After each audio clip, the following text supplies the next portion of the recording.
akhirnya nyampe di sini dan gue nggak nyangka kalau tempatnya bakal di sini cuy. Asli. Kirain tempatnya kayak gimana tuh bos? Kagak, tempatnya gua kira kayak tetap ada slot buat mobil atau apa gitu. Kagak, di sini serem, Bronx bro di sini bro. Citayam Fashion Week. Jakarta Pusat, Citayam Fashion Week, Tanah Abang Pride, Brody, Menteng Pride. Bro, saya di sini Daniel. Saya di sini sebagai tukang masak bakmi kasih. Tukang masak sama yang marketingin kali ya. Marketingin ya. Sama yang punya. Sama admin juga ya? Admin juga, semua bos. Yang bikin logo, yang nempel itu stiker, semua bos. Sampai nganter bakmi tadi ya? Sampai nganter bakmi. Kadang kalau Menteng, free pengiriman gratis. Nah, tadi temen gitu. gue di Menteng. Oke. Gue pernah naksir juga waktu kecil. Temen gue itu. Satu sekolah di Teresia. Oke. Nil, lo background lo tuh apa sih sebenarnya? Lo ada background masak nggak sih? Background masak sebenarnya nggak ada. Pendidikan sebenarnya pendidikan 2 kali. Yang pertama S1 tuh teknik lingkungan. Yang kedua tuh marketing. Oke. Marketing manajemen. Udah kagak ada masak-masaknya sama sekali. Habis itu ngerjain brand, banyak kerjain brand, retail. Pernah kerja di baju, sepatu. Iya. Brand-brand lokal lah, brand-brand lokal. Oke. F&B sempat ada pengalaman kerja buat agency, kerjain beberapa brand F&B lokal. Oke. Nah, terus lu nggak ada pengalaman masak, nggak ada background masak, tapi lu buka warung nih. Gimana ceritanya nih? Gara-gara gue memutuskan untuk mau punya warung sendiri. Kan kemarin kerja di agency, anjir baik banget nih dikerjain ya. Iya. Wah, pengen gue ngerjain dengan gaya gue sendiri kayak gimana ya. Terus mulailah kita kepikiran, anjir punya restoran atau apa sendiri seru kali ya. Gue mau jualan apa ya? Gue jualan pizza kali ya. Jualan apa? Gue ajakin temen gue ada nih yang jualan bansan. Gue, jualan pizza yuk kita. Gak gampang gila gitu. Lu belajar dulu lama gitu. Oh gitu ya. Gue kira gampang. Pokoknya mindset gue tuh masih mindset yang udah pokoknya gue cari tukang masak. Gue cari yang bisa masak, udah gue yang marketingin, yang brandingin, yang apalah. Pokoknya gue pengen jadi orang di belakang layar yang kayak ya kayak kerja gue sebelumnya lah, pokoknya ngurusin brand. Terus ada II dari Besan, namanya Lim Hong Lian. Dia itu guru besar gue lah, guru besar masak. Dia itu ngajarin, lu bingung sekarang pengen mulai sendiri, pengen merintis bisnis sendiri, tapi kagak ada produknya, lu nggak tahu apa, lu nggak bisa masak. Tenang aja, ada gua, kata dia gitu. Gue bisa ngajarin lo apa aja, mulai dari yang non halal sampai yang halal. Semua masakan-masakan yang dia kan basicnya Singaporean lah. Oke. Dia 20 tahun lebih pengalaman, dia jadi F&B konsultan. Wah, macem-macem deh, udah track recordnya udah kacau deh nih, orang udah sesepuh parah. Lu mau produk apa, gua ajarin gitu. Dia kasih gua samcan lah, dia kasih gua nasi Hainam lah, dia kasih gue bakmi, dia kasih gue ayam pacamke, dia kasih gue apa segala macem. Dia pas gue dikasih cobain, gimana tanggapannya? Dia kira gue ada background masak nih sebelumnya, gimana tanggapannya? Gue jawabnya cuma enak semua. Oh, kecewa berat dia, kayak anjir goblok banget nih orang ya. Dia berharap jawaban-jawaban kayak mungkin dari orang dapur kayak lu yang kayak ini keasamannya ini teksturnya bagus, ini apa. Tapi gue kan ya orang bego aja gitu, jadi baru gue makan enak semua. Mukanya gue lihat kekecewaan di muka dia. Anjir, gue kira gue ngajarin orang jago ya, taunya bego nih gitu. Tapi itu yang bikin gue lempeng terus, kebegoannya itu gue kekeh di ya nggak apa-apa, yang penting mau belajar gitu kan. Akhirnya gue bilang ke dia, aku mau bikin bakmi nih, atau masakan Thailand atau apalah. Gue mikir, saya cari tukang masak ya. Buat nanti II ajarin tukang masaknya, baru nanti saya ngaturin lah manajemen kayak gitu kan. Wah, marah besar dia bos. Marah besar dengan semua rambut uban putihnya, dia marah kayak enak aja lu mau nyuruh orang masak gitu. Lu mau jualan makanan ya lu harus bisa bikin makanannya gitu. Ibaratnya dia mungkin datang dari orang zaman dulu yang ya kalau lu mau jualan strict gitu lah ya. Iya, kalau lu mau punya bengkel motor ya lu harus bisa benerin motor. Lu pengen jualan mobil lu harus punya ilmu mobil kayak gitu. Nanti kalau orangnya masaknya kabur atau pindah ke tempat lain habis gua ajarin gitu, lu mau jualan apa gitu. Akhirnya ya udah, akhirnya mulailah gua kursus singkat sama II. Gua diajarin masak sama diajarin bikin mie, diajarin bikin ayam, diajarin bikin apa yang lain-lain lah, macam-macam lah. Kayak gitu. Akhirnya dari situ kita gua sambil muter-muter, rumah gua kan belakang sini nih. daerah Tanah Abang sini, muter-muter nyari tempat mana nih tempat yang bisa gue jualan. Pokoknya gue pengen kalau gue kerja, gue nggak mau berangkat kantor lagi lah gitu. Gue nggak mau berangkat kantor, gue pengen yang deket-deket sini aja gitu. Makanya yang jarak Vespa, jarak sepeda, jarak jalan kaki juga bisa sebenarnya. Cuman kalau bawa belanjaan repot kan. Ya udah akhirnya dari rumah gue keliling nemu tempat, ini kios satu doang nih, kios kecil. Tadi ini kan kayak food court. Ini kayak food court nih Bakmi Kasih, jangan salah yang mau datang tempatnya nggak gede. Cuman ada food court, ada kios-kios, nah salah satunya Bakmi Kasih. Oke, dari tahun berapa sih? Aja. Apa? Bakmi Kasih dari tahun berapa?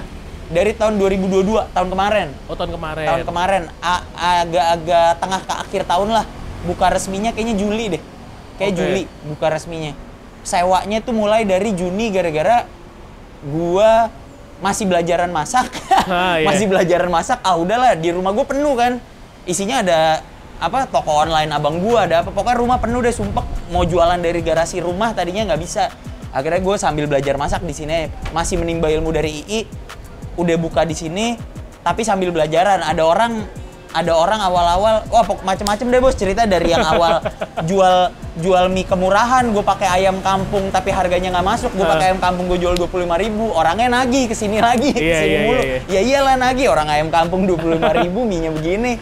Lu membutuhkan berapa lama tuh untuk lu akhirnya selesai dari R&D dan lu settle? Kayaknya sebulan 2 bulan lah. Sebulan 2 bulan? Sebulan tanpa kios ini, belajar ke rumahnya II, diajarin, browsing, keliling sama II, keliling nyobain mie ayam yang disuka. Jadi II punya pesen, kayak gue tahu nih lu nggak bisa masak, tapi tetap it's important to develop your own taste gitu. Kayak seberapapun lu nggak bisa masak, kalau lu jualan masakan, yang lu jual itu bukan bakminya, bukan yang lu jual tuh taste lu sendiri gitu. Pokoknya your very own distinct taste. Makanya itulah pentingnya gue sama dia keliling-keliling makan bakmi buat nyobain ya bakmi yang enak banyak. Tiap orang bakminya beda-beda versi enaknya. Punya preferensi sendiri. Punya preferensi masing-masing. Yang lu suka yang macam mana bos? Kira-kira gitu yang gue bilang. Ya udah yang gue suka kayak begini ini sekarang. Gitu yang kayak Bakmi Kasih ini sekarang yang gue suka begitu. Nah emang kalau Bakmi Kasih sendiri style-nya lebih kemana nih? Dari kacamata lu aja deh. Kalau menurut gue, buat orang yang mau makan mie ayam Chinese, rasanya mie ayam Chinese tapi halal, tapi affordable gitu. Tapi halal tapi affordable. Soalnya gue nggak mau sebut merek, tapi kan banyak ya mie ayam yang lu pakai mie ayam, mie lu tuh mie ayam, tapi minyak lu minyak apa? Pakai lard ya, kayak gitu. Makanya banyak teman-teman Muslim yang takut buat keliling makan. Pokoknya itu sih intinya, sama affordable. Bakmi Kasih affordable. Menurut gue harga anak sumuran kita yang makan harga 25.000 bakmi sih. 25.000? 25.000 orang pada seneng. Kecuali kalau jumbo nambah 15.000, jumbo jadi 40. Oke. Ada apa aja sih di Bakmi Kasih ini? Ada yang utama kita jual bakminya ya. II selalu bilang, lu kalau jualan bakmi lu dulu nih harus enak nih. Toppingnya apa belakangan lah bisa diimprove. Meskipun jurus utamanya II ini, dia itu menurut gue forte-nya dia tuh ayam pacamke. Ayam pacamkenya II bisa ngajarin gue cara bikin ayam pacamke, gimana caranya supaya lu nggak apa-apa lu kalah bahan baku. Ibaratnya orang jual ayam pacamke ada yang pakai ayam kampung, lu jual supaya harganya masuk, kita pakai ayam negeri, tapi tekniknya rempah-rempah di dalamnya, lama ngerebusnya apa segala macamnya itu untuk mendapat kekenyalan, keempukan yang kurang lebih bisa mirip bersaing lah. Kayak gitu. Nah itu, kalau bakminya itu sendiri, bakmi karet sama bakmi halus. Ada 2 pilihan ya? Ada 2 pilihan. Karena kalau yang gue paling suka sebenarnya bakmi karet. Tadinya pengen jual bakmi karet doang. Cuman makin sekarang makin kayak, inget kata-kata tadi kan, your own taste. Your own taste sih, your own taste. Jangan lu paksain juga selera lu ke semua orang. Kalau ada yang bisa lu akomodir, lu akomodir. Ternyata banyak banget orang yang nggak bisa makan mie karet. Pengennya mie halus atau mie keriting gitu. Mie karet karena terlalu heavy, kan terlalu keras. Sama mie karet yang taste-nya original OG lah gitu. OG kayak yang OG itu memang seharusnya itu kenyal, keras. Nah kadang orang makan, kalau dia nggak biasa makan mie karet, dia anjir kayak kurang mateng nih bos, keras nih bos gitu. Pas gua konsultasi ke II, banyak yang bilang mie karet gua kurang ini nih. II marahin, ya lu pede lah, mie karet emang harusnya keras gitu. Mie karet emang harusnya kenyal kayak gitu, emang ngelawan gitu. Jangan lu rebusnya lu lamain terus dia jadi lodoh gitu. Benar. Jatuhnya lu demi pengen confirm ke taste orang, lu korbanin value produk lu sendiri gitu. Wih, siap bos. Ini tukang gas gua nih. Pak Gani. Oke, terus Tadi kita udah ngomongin soal produk. Gue mau tanya soal, gue tuh ngikutin Instagram lo, ngikutin Instagramnya Bakmi Kasih. Aktivasinya tuh menarik banget, kayak lu chit-chat sama customer, bahkan kemarin lu liburan lu kontenin gitu tuh kayak organik banget gitu, tapi malah jadi hidup gitu loh. Lu gimana sih, kayak emang lu set kayak gitu apa ya udah gue kontenin aja? Sebenarnya gitu? Itu nggak ada dikonsepin di awal, kayak kita kebiasa kerja kuliah apa dikit gitu kan, wah gue pengen berangkat dari konsepnya begini nih, konsepnya begini, habis itu baru eksekusinya nanti gimana eksekusinya. Kemarin juga gue jalanin brand banyak, kita pengen konsepnya begini, ntar eksekusinya beda lagi ada. Bener. Nah dari situ pas kita udah harus bertanggung jawab atas diri kita sendiri, kucing sorry bos, ini brand gue sendiri, toko gue sendiri, gue cuman answer to myself. Kalau gue bikin jelek, kalau gue bikin bagus, ya puji Tuhan bagus, gue dapet hasilnya bagus. Itu gue mikir anjir udah kebanyakan yang gue pikirin, dari stoknya kayak gimana, dari gue harus set up dapur ini gimana, akhirnya gue malah jadi spontan gitu, jadi nggak ada waktu buat yang kayak ngelakuin hal-hal yang gue lakuin dulu dari kuliah sampai ke kerja sama orang, yaitu berangkat dari konsep ini. Jadi langsung jalan aja gitu bos, langsung jalan aja. Tapi gue sadar bahwa gue butuh konten gitu, supaya orang inget akan brand ini, akan akhirnya ya udah apa yang kejadian sehari-hari di kedai ini, di hidup gue masuk sini gitu. Ada yang bilang ada selentingan temen, ini cukup lucu sih, karena gue bilang ini cukup lucu. Dia bilang gini, lo anjing ya, lu pelit kagak mau bayar influencer ya gitu. Buat kan belum pernah bayar. Lu pelit belum pernah bayar influencer, makanya lu jadi influencer sendiri ya. Dikira gue mau jadi Instagramer gitu bro, yang kayak halo guys hari ini kita padahal ya kayak gue di hidup kita semua cerita kan banyak ya. Daripada gue nyari, ya udah yang ada aja gue jadiin, yang ada aja direkam udah gitu.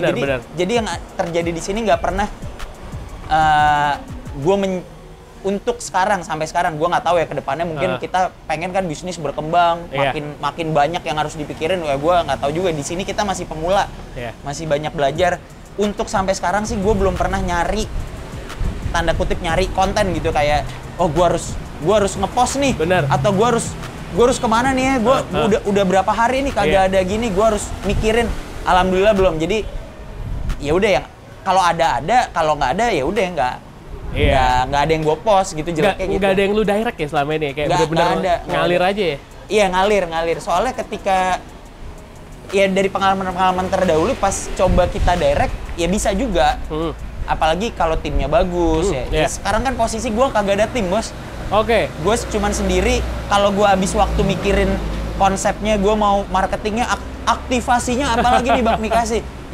Ya orderan kagak kelar gitu. Effort banget lah gitu. Iya, orderannya kagak kelar hari ini gitu. Jadi gue ya udah kelarin orderan, bisa jadi bisa jadi ada yang bisa jadi konten bagus, jadi gitu. Ini ada gue nih. Halo. yang kayak gini-gini yang gue kontenin, maksudnya kayak simply ada keluarga juga ikut turut membantu kayak gitu-gitu. Ya udah, misalkan adek gue bawain apa nih dari rumah, ada yang kepepet kurang apa. Dia lagi nyari beasiswa kan, lagi nunggu nyari beasiswa. Ya udah, halo gitu, bilang halo Gaby gitu. Ya udah gini-gini aja, hal-hal sehari-hari kayak gini yang gue kontenin. Lo tadi bilang lu sendiri, dan lo sempat cerita awalnya lu sendiri, apa sendiri? Beda bos, sekarang kita udah nggak sendiri lagi bos. Kasih mempersatukan bos, Awalnya sendiri, gara-gara kena ini, lu tau gak sih video-video rekomendasi YouTube yang, waduh sesat tuh bos, video-video yang orang Jepang dorong. Kalau Jepang beda cuy. Dorong apa? Iya tahu gua. Dorong gerobak. Dari buka sampai tutup sendiri. Dari buka sampai kita yang dulu, ya lu tau lah stres-stresnya kerja kantoran kan, mumet, ngelihat itu, wow peaceful, damai. Gue pengen hidup kayak gini nih, hidup zen. Buka sendiri, beres-beres sendiri, apa sendiri. Pede lah kita buka ini sendiri. Kita jalanin seminggu, 2 minggu. Gempor bos. Habis bos. Nggak ada staminanya kita. Jepang tuh nggak masuk ke hitungan plannya orang Indonesia. Nggak masuk. Dan itu mungkin di YouTube ya. Lagi-lagi kita skeptis aja, bisa jadi dibalik itu dia ternyata entah ada tim, ada apa ya. Meskipun gue percaya memang orang sana craftsmanship-nya luar biasa lah. Benar. Cuman pas kita pengen replikasi itu, ini sendiri. Nggak bisa? Nggak bisa bos. Akhirnya minggu kedua mulai tuh story-nya Bakmi Kasih bikin apa, wah ada yang bisa bantuin nyuci nggak, ada yang bisa bantuin apa. Masuk, ada beberapa orang daftar, masuk, keluar atap. Cuman ternyata nggak cocok. Ada cewek pernah, ternyata kerjanya otot banget gitu loh. Ngangkat kuah, ngangkat ini, ngangkat ayam, belum belanjanya. Akhirnya ada rumah gua kan belakang sini. Ada beberapa temen nih, si Pak Udin, Pak Topan, itu yang merhatiin gua, mama gua kok sekarang pagi-pagi suka keluar bawa belanjaan. Akhirnya nyebar gosip di kebun sayur tuh di rumah gua. Wah, ini anak kayak Tante Ana buka bakmi gitu. Ya, datang lah Pak Udin. Mau kerjaan dong, mau bantuin, bisa apa, nyuci juga gua. Ayo udah, akhirnya Pak Udin datang. Jadi nih tetangga-tetangga juga, tetangga dekat rumah lu? Gua, iya. Lu total sekarang tim ada berapa, Bang? Bertiga. Saya, Pak Udin, sama Pak Topan. Dua-duanya lucunya namanya sama, lagi depannya Ali. Ali Udin, Ali Topan. Jadi duo Ali, banyak yang kesini udah, dan sering dikontenin juga kan. Jadi banyak orang-orang kesini kayak, mana Pak Ali, mana Pak Ali, mana Pak Alinya dicariin, guanya kagak dicariin. Famous dia, karena mukanya satu mirip Sandiaga Uno. Emang iya? Mirip bos, lu lihat aja. Satu mirip Sandiaga Uno. Dan ceritanya mereka banyak di Instagram. Yang gue juga nggak disengaja kayak gue wawancara, halo bapak, ininya dari mana gitu. Ya enggak ya, bener-bener selentingan lagi sepi order nih, kita lagi ngerjain pangsit, ngobrol. Wah ternyata Pak Topan dulu tim bola, pas lagi Piala Dunia kita ceritain aja Pak Topan tim bola, bla bla bla gitu-gitu. Ya udah, jadi orang kenalnya dari hal-hal yang secara natural terjadi ceritanya di kedai itu. Oke, pertanyaan terakhir nih Bang. Harapan lu deh, gua nggak muluk-muluk. Akhir tahun 2024, Bakmi Kasih mau jadi seperti apa? Pengennya rame dulu ya, rame kayak misalkan sekarang kan kapasitas kita dapur, kita udah masak mie berapa menu sih, 2-3 menu. Sama II masih selalu loh, Lim Hong Lian itu masih selalu menantang kita buat, lu kok gini aja, mana menu untuk jadi complete whole Chinese restaurant yang mana ya bukan cuma 2 bakmi, mana bakso goreng lu, mana saus asam manis lu, mana misua goreng lu, gue udah kasih resepnya, lu udah latihan belum? Dia suka marahin gue kayak begitu, kayak mana lu udah develop belum, lu udah develop. Sementara gue di sini kita segini aja dengan dapur 3x3 ini udah kelabakan bos. Butuh mungkin dapurnya lebih luas, nambah wok, nambah apa biar kita bisa elevate. Bener. Supaya jadi, ini 2023 2024 sih? 2023. Ini 23 ya? Pertanyaan gue 2024, lu mau jadi 2024 kalau bisa tahun depan. Wah kayak Demi Bakmi, tahu kan Demi Bakmi. Dulu kan gue bantuin ngerjain Demi Bakmi juga tuh. Kayak Demi Bakmi aja mantap gitu, dapurnya gede, ada menu ada banyak, orang duduk Demi cabangnya udah banyak, udah jadi kayak salah satu cabang Demi aja gue udah syukur alhamdulillah. Oke, berarti semoga lu tahun 2021 kan berarti ini? Ini Bakmi Kasih itu 2022. 22, berarti sionya macan. Tahun. Sionya macan. 2022 sio macan. Sio macan. Oh, baru tahu gua. Berarti tahun ini semoga nggak ciong ya. Amin. Tahun ini apa, kelinci ya? Kelinci air. Kelinci air. Mari kita jual sate kelinci. Aman di puncak berarti ya. Saya Daniel sebagai Mimin Bakmi Kasih mengucapkan jangan lupa like, komen, dan subscribe YouTube-nya Turaber. Kalau nggak lu tinggalan banget bro.